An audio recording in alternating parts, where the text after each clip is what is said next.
नमस्कार मित्रमैत्रिणींनो, लग्नानंतर होईलच प्रेम या मालिकेच्या पुढील भागामध्ये नंदिनी ही घरी आलेली असते. तेव्हा काव्या म्हणते की नंदिनी ताई मला भेटायला म्हणजेच ऑल द बेस्ट करायला आलेली आहे.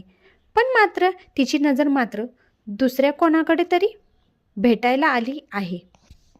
पण आता जीवा मात्र नंदिनीला पाहतो आणि रागात तिथून निघून जातो. आता काव्या नंदिनीला समजवत असते, जीवा खूप रागावलेला आहे तुझ्यावर, पण आपण देशमुखाच्या सुना आहोत, लक्षात ठेव. हार मानायची नाही. आता देशमुखांच्या मुलांना मनवायचे हे तर आपल्यापेक्षा चांगले कोणालाच माहीत नाही.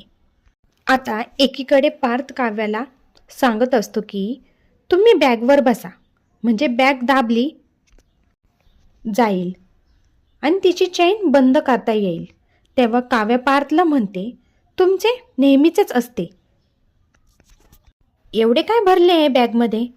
पार्थ म्हणतो, तुम्हीच बघा आता त्यामध्ये काय आहे.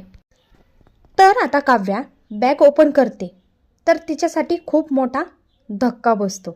तर आता पार्थने काव्यासाठी काय सरप्राईज दिलेले आहे हे तर आपल्याला पुढील भागामध्ये पाहायला मिळणारच आहे. अशा नवीन नवीन अपडेटसाठी मराठी मनोरंजन सिरियल या यूट्यूब चॅनलला सबस्क्राईब करा. थँक्यू.